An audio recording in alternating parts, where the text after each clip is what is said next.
Ketika Mbah Sarmi membuka pintu, Mbah Sarmi kaget bukan kepala. Karena yang ada di depannya adalah dua makhluk besar, hitam, berbulu lebat, dan berdiri tepat di depan teras rumahnya.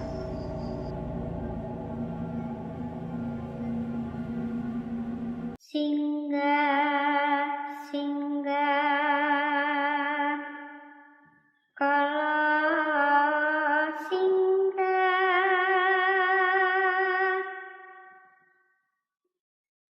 tan minggah. Assalamualaikum warahmatullahi wabarakatuh. Sedulur-sedulur TV Horor Sabtu semuanya, pada kesempatan kali ini saya akan membagikan sebuah kisah horor lagi. Untuk kali ini tentang kisah mistisnya seorang dukun beranak atau dukun bayi. Sebelum kisah ini kita mulai, TV Horor 1 mengucapkan terima kasih semuanya kepada sedulur-sedulur yang sudah klik video ini dan juga sudah support sampai sejauh ini. Mudah-mudahan sedulur-sedulur semua diberi kesehatan, kelancaran rezeki, dan keberkahan lahir dan batin dalam semua aktivitasnya, serta panjenengan diberi ketentraman dan kebahagiaan lahir dan batin oleh Allah Subhanahu wa taala. Amin amin ya rabbal alamin. Monggo langsung saja kita simak kisahnya. Masih tetap di TV Horor 1.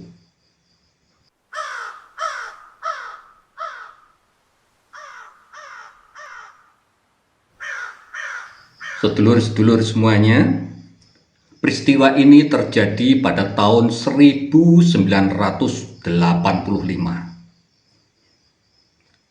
Dialami oleh yang namanya Mbah Sarmi. Lah, Mbah Sarmi ini lho, beliau ini adalah seorang dukun bayi. Waktu itu Mbah Sarmi berumur sekitar kurang lebih 50 tahunan lah. Mbah Sarmi ini tinggal di desa terpencil di Pati, Jawa Tengah. Desa yang belum ada listrik, kemudian juga penerangannya waktu itu masih menggunakan sender lho. Masih menggunakan lampu minyak. Desa Mbah Sarmi ini dikelilingi hutan dan berada di sebuah lembah di daerah pegunungan. Desa ini hanya ditinggali oleh beberapa kepala keluarga saja. Itu pun rumahnya jaraknya ini jauh-jauh. Mbah Sarmi profesinya adalah sebagai petani, dan yang biasa ditanam biasanya adalah jagung. Karena masyarakat sekitarnya itu juga kebiasaannya menanam jagung. Namun di samping bertani, Mbah Sarmi ini punya keahlian lain, yaitu sebagai dukun bayi yang biasanya itu membantu wanita melahirkan. Memang di waktu itu belum ada bidan loh, karena memang betul-betul desanya itu terpencil sekali, pelosok banget. Untuk pekerjaan ini Mbah Sarmi itu tidak pernah menerima upah yang berupa uang. Tetapi yang biasa diterima itu adalah hasil-hasil daripada pertanian dan perkebunan. Kadang juga buah-buahan, kadang juga jagung, kadang ubi, kemudian juga kadang pari itu ya, padi.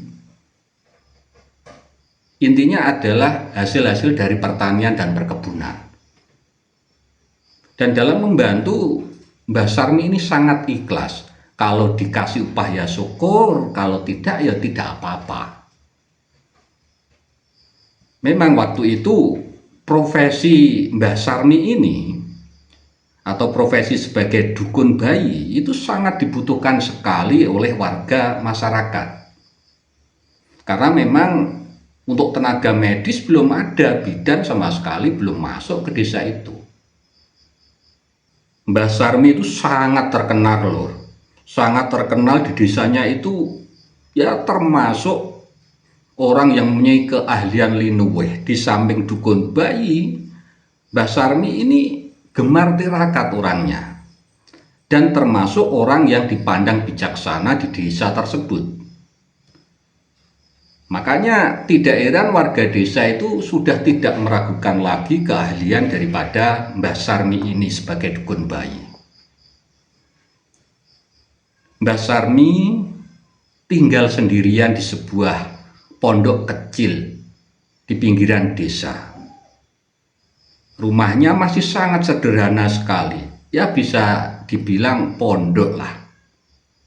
Sebenarnya ia mempunyai seorang cucu laki-laki, tetapi cucunya ini bekerja di luar desa. Jadi lebih banyak Mbah Sarmi ini tinggal sendirian. Mbah Sarmi ini hanya mempunyai seorang anak lor, dan itu sudah meninggal, yaitu ibunya si cucunya ini. Mbah Sarmi sudah terbiasa hidup sendirian dan tidak mau merepotkan orang lain. Apalagi setelah kematian suaminya beberapa tahun yang lalu. Nah, pada suatu malam lor, saat Mbah Sarmi ini tidur di rumahnya, tiba-tiba saja ada seseorang yang mengetuk pintunya. Mbah Sarmi langsung bangun dan mengambil lampu minyak dan bergegas ke pintu. Dalam batin bergumam, siapa ya? Kok mengetuk pintu malam-malam begini? Pikirnya begitu, tapi tanpa ragu Mbah Sarmi membuka pintu. Ia memang sudah terbiasa didatangi oleh orang-orang pada waktu malam, itu sudah biasa. Karena memang sudah profesinya semacam itu, jadi selalu siap siaga 24 jam. Setelah pintu dibuka, ada seorang pria berumur kurang lebih 30 tahunan bilang begini, "Maaf Mbah, maaf mengganggu, betul-betul mengganggu malam-malam begini. Saya sangat membutuhkan bantuan jenengan Mbah. Istri saya mau melahirkan."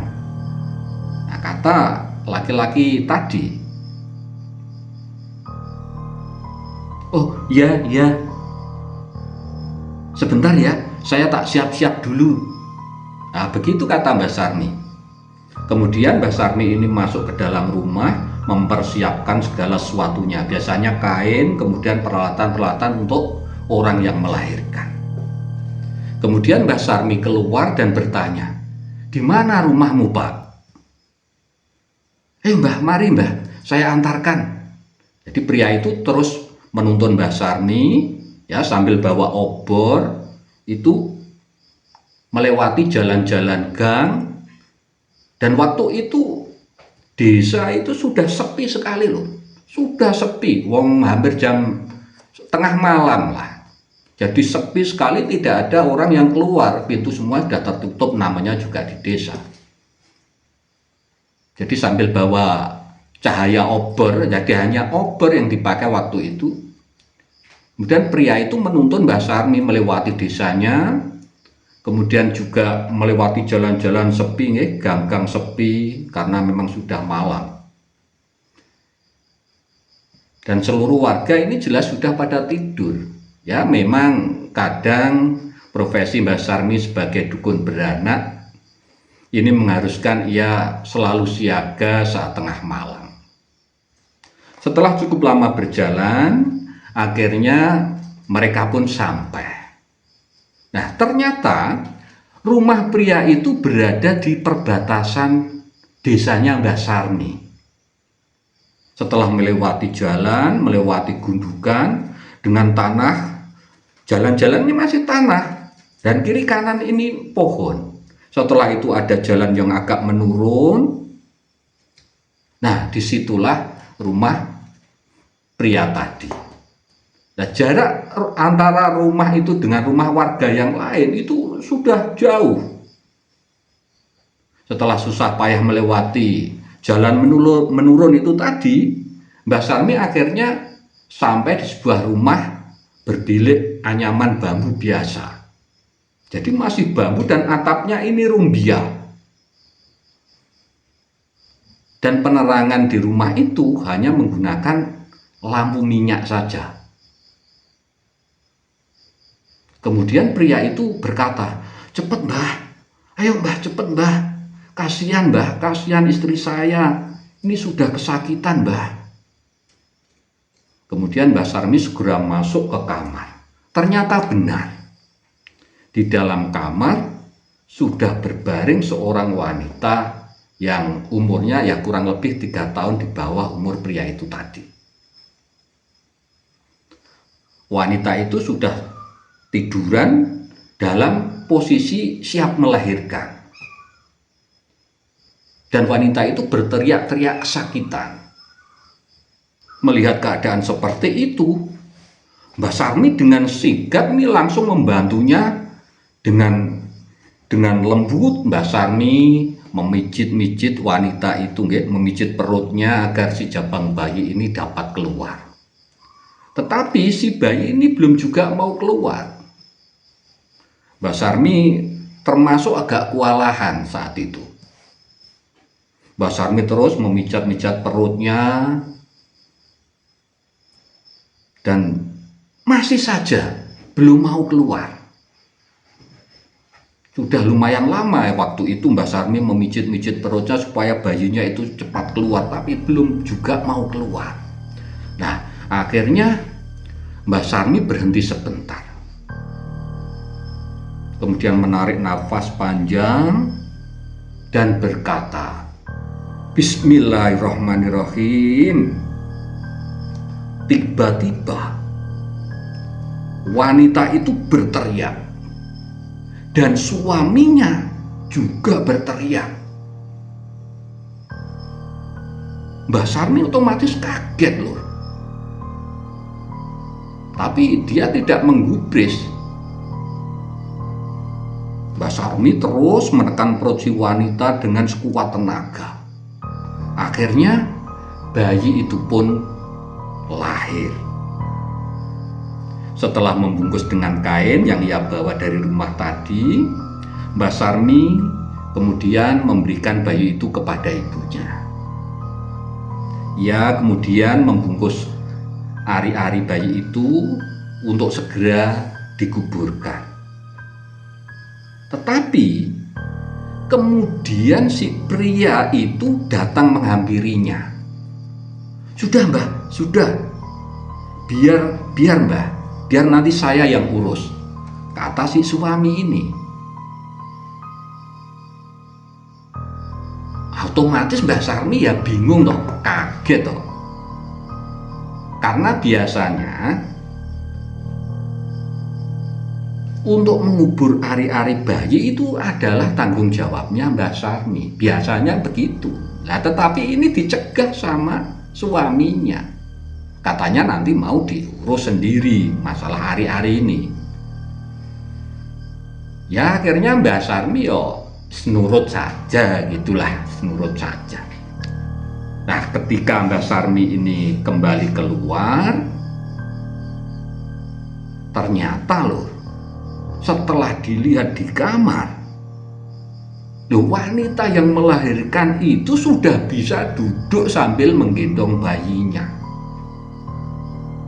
Nah, setelah itu terus wanita itu berdiri sambil melelo-lelo bayinya. Ini kan hal yang aneh, Mbah Sarmi sampai bingung. Loh, masa baru melahirkan kok sudah bisa duduk, bahkan bisa berdiri dan menggendong bayi? Mbah Sarmi semakin heran loh. Dia selalu berpikir begini, mana mungkin ia baru saja melahirkan kok sudah bisa duduk, kemudian sudah bisa berdiri sambil menggendong anaknya. Tapi itu dihiraukan akhirnya oleh Mbah Sarmi. Kemudian Mbah Sarmi minta diantarkan pulang. Pria itu pun menyetujuinya dan akhirnya Mbah Sarmi ini diantarkan pulang. Nah, selama dalam perjalanan pulang, pria itu tidak memberikan apa-apa loh kepada Mbah Sarmi. Jadi hanya mengucapkan terima kasih saja. Tetapi Mbah Sarmi tidak keberatan. Mbah Sarmi berpikir mungkin pria itu memang tidak punya apa-apa untuk diberikan. Mbah Sarmi ikhlas membantu, jadi ya tidak masalah. Akhirnya Mbah Sarmi sampai ke rumahnya dan laki-laki itu mengucapkan terima kasih sekali lagi lalu pergi. Ia pergi dengan cepat sekali. Sekelebat hilang ditelan ke-8 malam. Kemudian Mbah Sarmi masuk ke dalam rumahnya, membersihkan diri dan tidur. Keesokan harinya, cucu Mbah Sarmi kebetulan pulang. Mbah Sarmi waktu itu sedang membuat obat untuk wanita yang tadi malam dibantunya untuk melahirkan itu. Ia membuatnya dari bahan-bahan yang memang dicari sendiri oleh Mbah Sarmi di sekitaran rumahnya. Waktu itu Mbah Sarmi bermaksud untuk mengantarkan obat tersebut ke rumah wanita yang semalam ia bantu. Setelah selesai, Mbah Sarmi meminta cucunya untuk mengantarkannya. Dan cucunya pun bersedia. Akhirnya mereka berdua, Mbah Sarmi dan cucunya pun berangkat. Mbah Sarmi masih ingat betul jalan-jalan yang dilaluinya semalam. Dan akhirnya mereka sampai pada di jalanan yang menurun itu, berarti sudah sangat dekat. Kemudian mereka melewati jalan turunan itu. Tetapi anehnya lur, ketika Mbah Sarmi itu sampai di situ, Mbah Sarmi kaget. Karena di situ tidak ada rumah. Jadi hanya ada tempat lapang sedikit, kemudian kiri kanan ini pohon-pohon besar yang berjajar. Jadi di tempat itu tidak ada rumah sama sekali loh. Mbah Sarmi semakin heran, semakin kebingungan. Kemudian waktu itu cucu Mbah Sarmi pun bertanya, Mbah yakin di sini rumahnya? Iya, aku yakin kok Le. Semalam itu ya di sini rumahnya. Tapi kok sekarang nggak ada ya?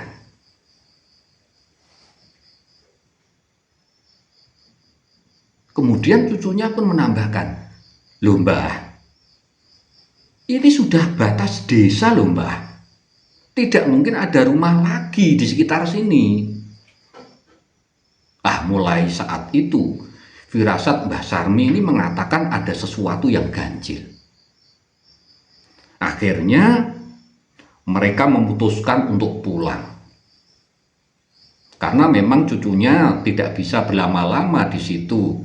Karena sorenya ia harus kembali ke tempat kerja. Selama perjalanan pulang, Mbah Sarmi ini masih saja keheranan dan bertanya-tanya dalam hati. Sampai malam harinya, seperti biasa, setelah melakukan sholat Isya, Mbah Sarmi meluangkan sedikit waktunya untuk ngaji. Setelah itu baru tidur. Ketika Mbah Sarmi baru saja selesai mengaji, tiba-tiba pintu rumahnya kembali ada yang mengetuk. Tok, tok, tok, tok, tok, tok, tok, tok. Tetapi tidak mengucapkan salam dan tidak ada kata apa-apa loh. Hanya bunyi ketukan pintu saja.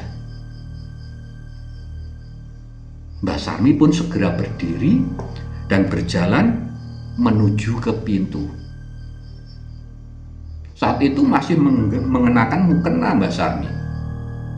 Ketika Mbah Sarmi membuka pintu, Mbah Sarmi kaget bukan kepala.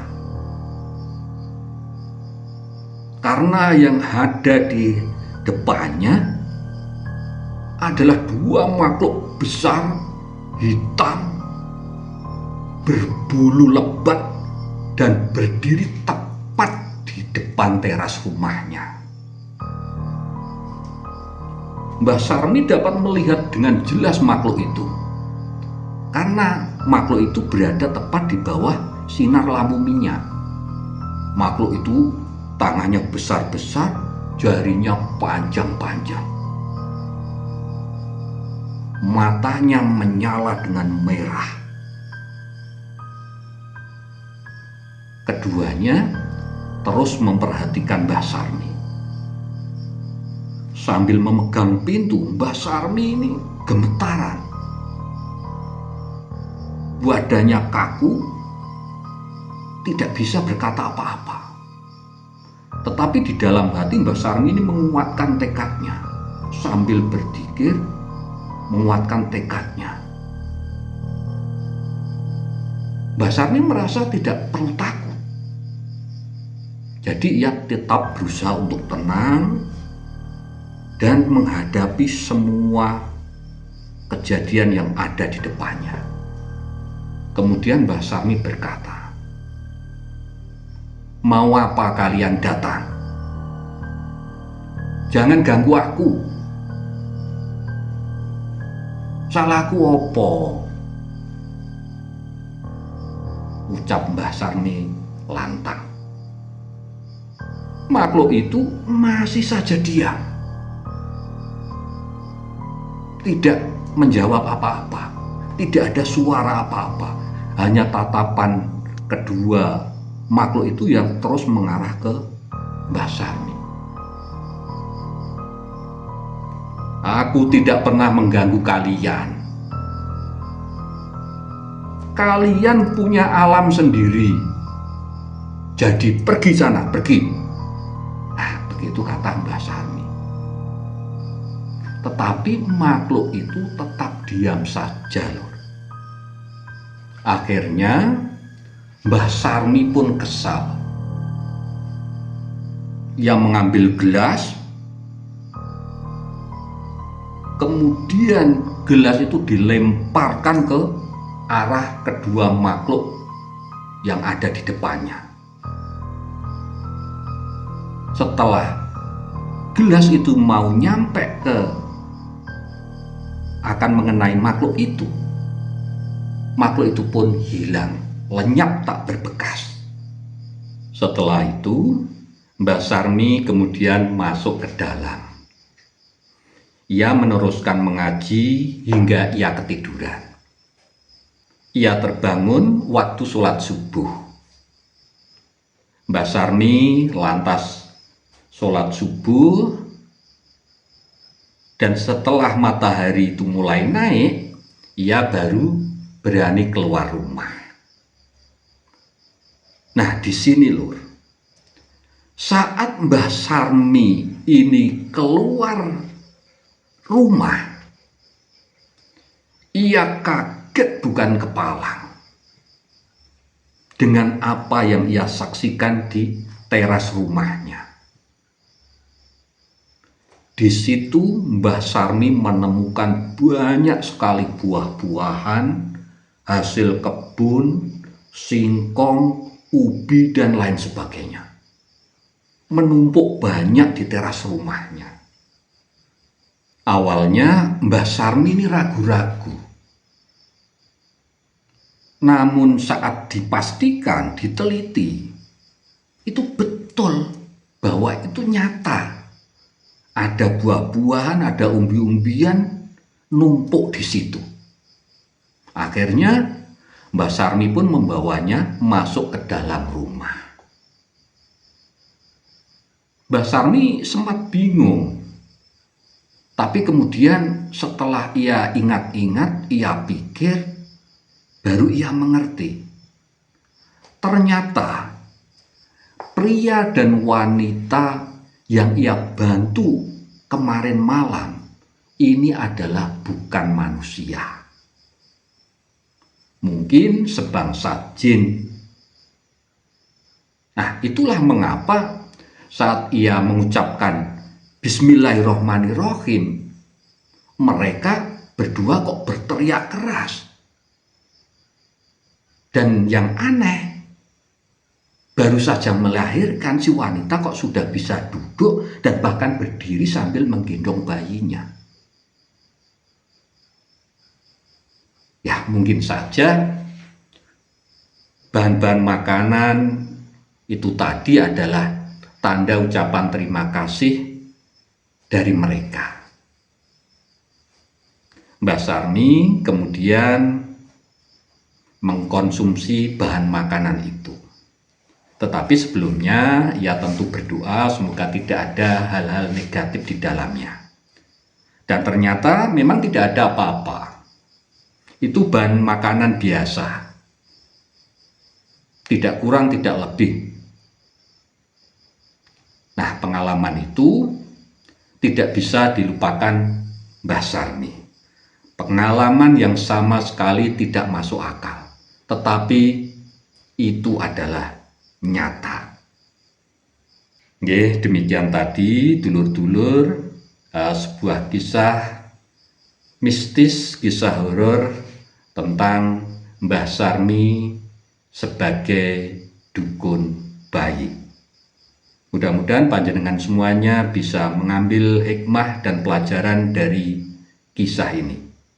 Matur sembah nuwun. Wassalamualaikum warahmatullahi wabarakatuh.